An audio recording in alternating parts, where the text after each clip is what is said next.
Tonight, at 8 p.m., a deadline set by the President of the United States expires. And as of this moment, Iran has not moved. What happens in the next few hours is either the largest single escalation of this war or the most damaging credibility collapse in modern American foreign policy.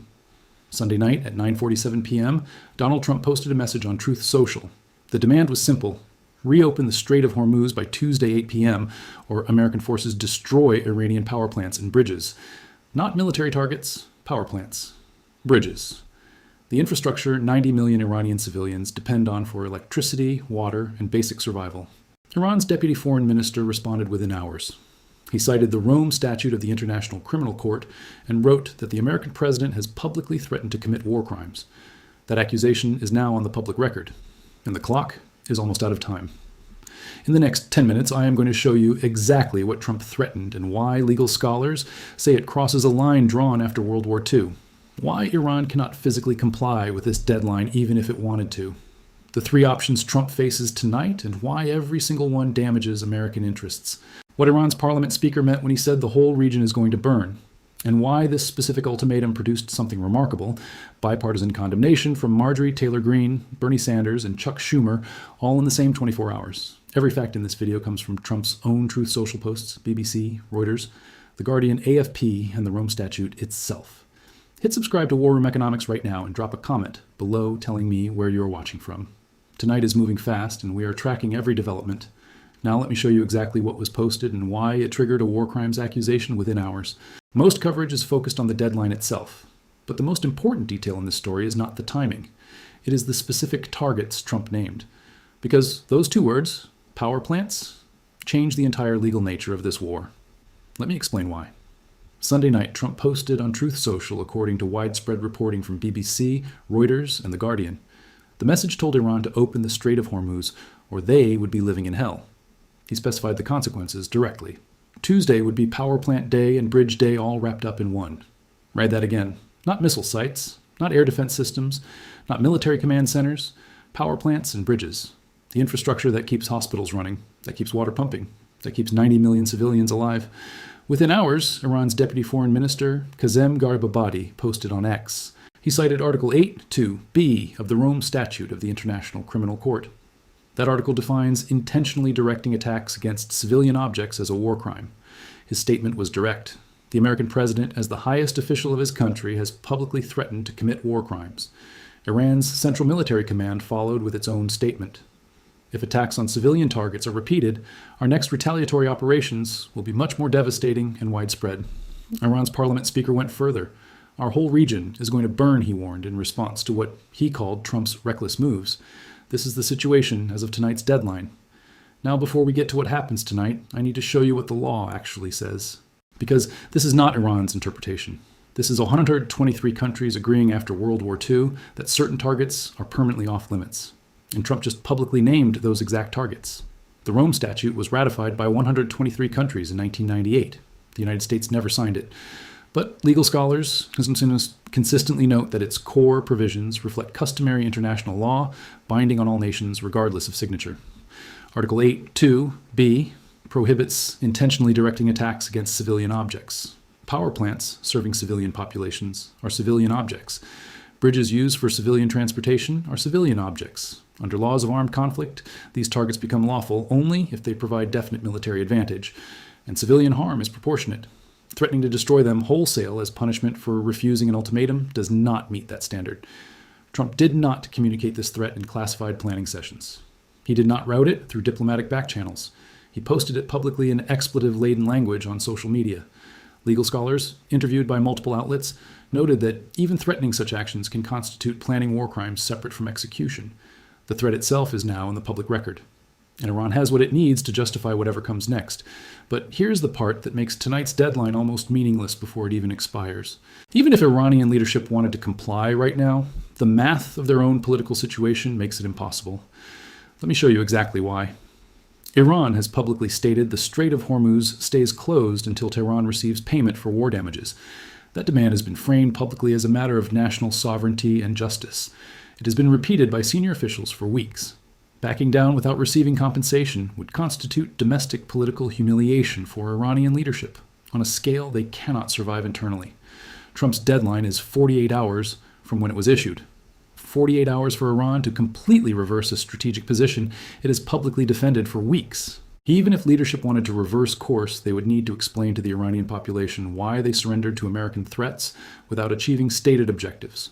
That explanation requires time, internal negotiations, and political cover that does not exist in a 48-hour window. Trump did not give Iran a deadline. He gave Iran an impossible choice designed to fail, which means tonight's outcome was determined before the deadline was even set. And that brings us to the three options on Trump's desk right now. I want to be direct with you. There is no good option in front of Trump tonight. I'm going to walk you through all three and show you exactly why each one damages American interests in a different way. Option 1, Trump executes the threats. American forces strike Iranian power plants and bridges tonight. Civilian infrastructure goes dark across Iran. Hospitals lose power. Transportation networks collapse. What happens next? International condemnation is immediate and universal. NATO allies are forced to publicly distance from actions that violate laws of war. Iran's Central Military Command already warned of much more devastating and widespread retaliation. Proxy forces across the region activate. Hezbollah in Lebanon with 150,000 rockets. Houthi forces in Yemen targeting Saudi oil facilities. Shia militias in Iraq near American bases. And the Strait of Hormuz stays closed, possibly longer, because Iran now has every justification it needs to escalate.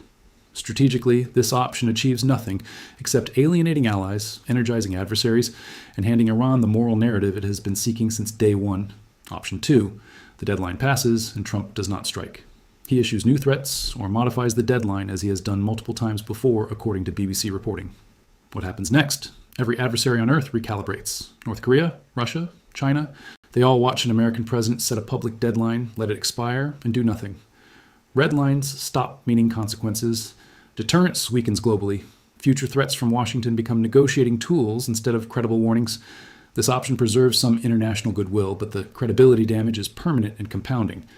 Option 3, Iran complies, the least likely outcome. Reopening under threats validates American coercion and invites future ultimatums. Iranian leadership loses domestic legitimacy, and Iran still does not receive the war damage compensation it has publicly demanded. Iran's parliament speaker warning that the region will burn suggests Tehran has already made its decision. Every outcome tonight damages America in a different way. That is what happens when a deadline is set that the other side has no incentive and no ability to meet. Now let me show you what the whole region will burn actually means in military terms, because this is not rhetorical language. Iran's parliament speaker was describing a specific network of capabilities that already exists and is already positioned. Iran operates through proxies positioned across the entire Middle East. Hezbollah in Lebanon, with an estimated 150,000 rockets and missiles capable of overwhelming Israeli air defenses. Houthi forces in Yemen with demonstrated capability to strike Saudi oil facilities. They did it in 2019 and knocked out 5% of global oil supply in a single attack. Shia militia groups in Iraq positioned within range of American military installations in multiple countries. If American forces strike Iranian civilian infrastructure, these networks do not wait for orders. Coordinated activation across all these fronts simultaneously creates a crisis no single American response can address. There is also the Israel dimension. Prime Minister Netanyahu confirmed Israeli operational involvement in recent operations in Iran, according to BBC reporting. Iranian retaliation against Israeli targets becomes not just likely, but expected if civilian infrastructure is struck. Saudi Arabia, UAE, Kuwait, and Qatar all host American military installations. All sit within Iranian missile range. All have economic interests in regional stability. If Trump executes the strikes, these Gulf states face a choice between supporting America and becoming Iranian targets, or distancing themselves and fracturing long-term security relationships. The whole region burning is not a threat. It is a description of what coordinated activation of existing capabilities actually looks like. And here is the detail that tells you how unusual this moment actually is. The political backlash against Trump's threats did not come from the usual critics. It came from people who have spent years defending him. Marjorie Taylor Greene, one of Trump's most vocal congressional defenders, called it Trump's madness, according to reports. That phrase from that person signals something beyond normal political disagreement. Senator Bernie Sanders described the threats as dangerous and mentally unbalanced, as quoted by The Guardian. Senate Majority Leader Chuck Schumer said Trump was ranting like an unhinged madman on social media. MTG, Sanders, Schumer, three people who agree on almost nothing agreeing on this. That breadth of condemnation tells you how far outside normal boundaries Trump's posts landed. The expletive-laden language creates its own legal problem. Presidential communications carry legal weight. Words from a commander-in-chief can be cited in international proceedings as evidence of intent. Telling Iran you will be living in hell is not diplomatic pressure. It is language that documents intent to inflict collective punishment on a civilian population.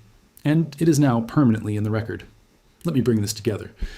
Tonight at 8 p.m. Eastern Time, Trump's deadline expires. Iran has not complied and has shown no indication it will. The threats Trump posted publicly named civilian infrastructure as targets, an action Iran's deputy foreign minister called a war crime, citing specific international law. Iran's military command warned of devastating retaliation if those targets are struck. Iran's parliament speaker warned the region will burn. Every option Trump faces tonight damages American interests. Execute the strikes and face international isolation, legal exposure, and regional escalation. Let the deadline pass and watch American credibility collapse in front of every adversary watching. Wait for Iranian compliance that the math of Iranian domestic politics makes impossible in this time frame. The 48-hour countdown was never really about reopening the Strait of Hormuz. It was about whether international law applies to great powers, whether American threats remain credible, and whether a regional war becomes something exponentially larger. We will find out tonight. What do you think Trump does when 8 p.m. hits? Let me know in the comments. Subscribe to War Room Economics for every update as tonight unfolds. I will see you in the next one.